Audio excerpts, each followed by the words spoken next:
एक बार की बात है, महात्मा गौतम बुद्ध जी के एक शिष्य ने यह प्रश्न किया कि हे भगवान, कर्म क्या है?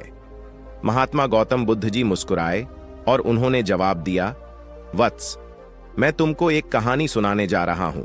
इस कहानी के माध्यम से तुम सभी शिष्य यह समझ जाओगे कि कर्म क्या है। गौतम बुद्ध ने कहानी को सुनाना आरंभ किया। एक राजा था। वह अपने मंत्री के साथ देश भ्रमण करने निकला। भ्रमण करते करते राजा और मंत्री एक बाजार में पहुंच गए। उस बाजार में राजा का ध्यान एक दुकानदार के ऊपर गया।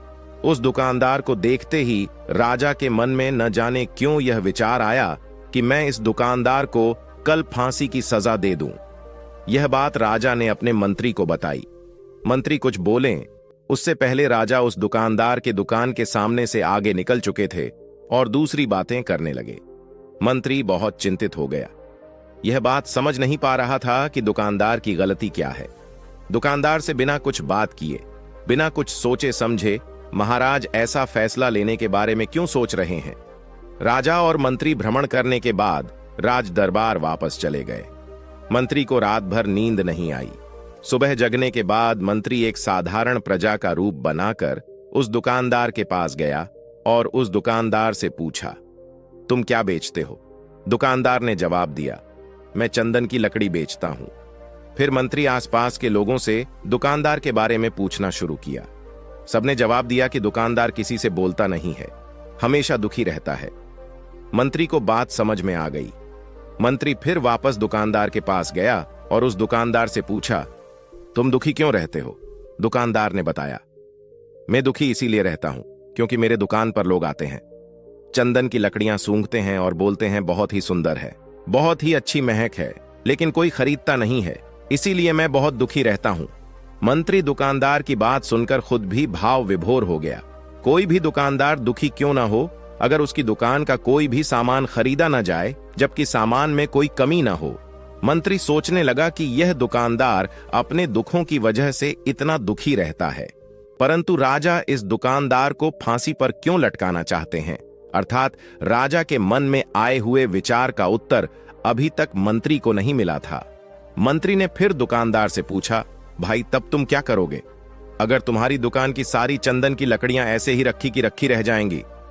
दुकानदार ने गुस्से भाव में बोला, हां, मैं जानता हूं मेरी चंदन की लकड़ियां ऐसे ही रखी रह जाएंगी, कोई नहीं खरीदेगा।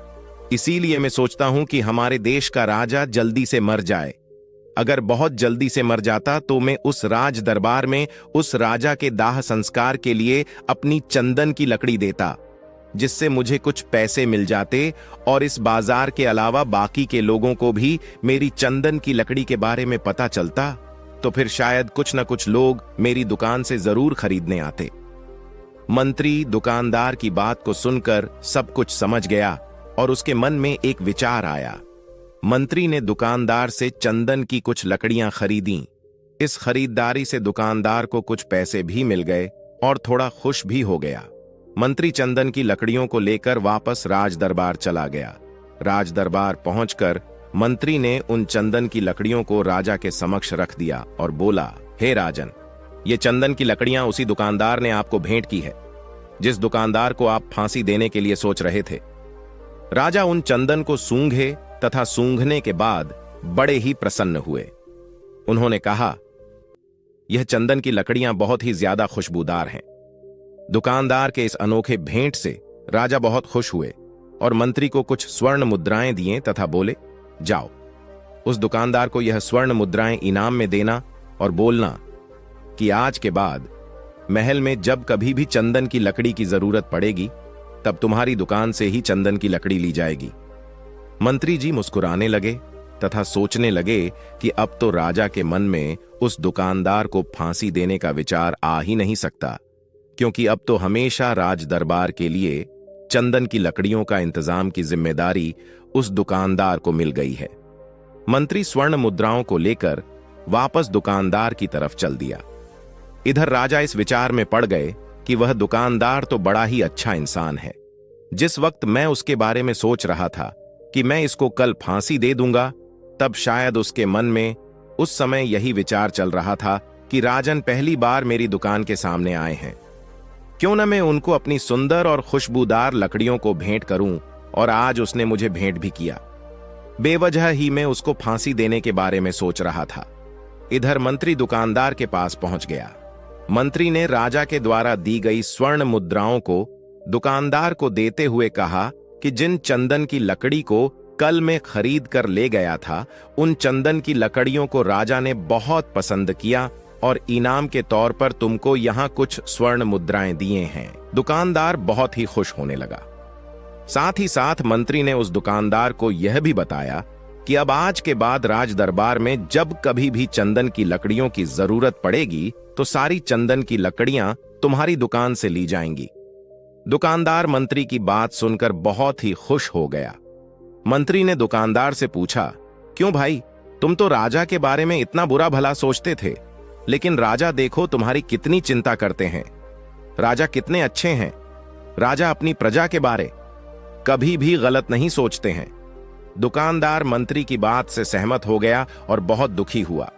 दुकानदार मंत्री से बोला, मैं कितना गलत सोचता था राजा के बारे में। राजा तो बड़े ही अच्छे हैं, बड़े ही भले हैं। भगवान करे कि राजा की बहुत ही लंबी आयु हो। यह बात सुनकर मंत्री भी बहुत खुश हो गया। फिर मंत्री वहां से वापस राज दरबार को चला गया और यहीं पर महात्मा गौतम बुद्ध जी ने इस कहानी को समाप्त कर दिया। फिर अपने शिष्यों से उन्होंने पूछा कि अब बताओ कि कर्म क्या है। किसी शिष्य ने कहा, कर्म बोले हुए शब्द हैं। किसी शिष्य ने कहा, कर्म वाणी है। तो किसी ने कहा कर्म सोच है। तो किसी ने कहा कि कर्म भावना है। अपने सारे शिष्यों का जवाब सुनने के बाद महात्मा गौतम बुद्ध जी ने बताया कि कर्म हर एक इंसान के खुद के विचार होते हैं। हमारे विचार जैसे रहेंगे हम वैसे ही कर्म करेंगे और उन्हीं विचारों के द्वारा की हुई कर्म हमारे सुख और दुख के लिए उत्तरदायी होंगे।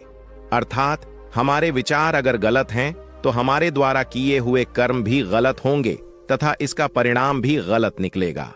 परिणाम स्वरूप हम दुखी रहेंगे। अगर हमारे विचार सही रहेंगे तो हम सही कर्म करेंगे। सही कर्म करेंगे तो फिर सही फल मिलेगा, जिससे हम सुखी रहेंगे।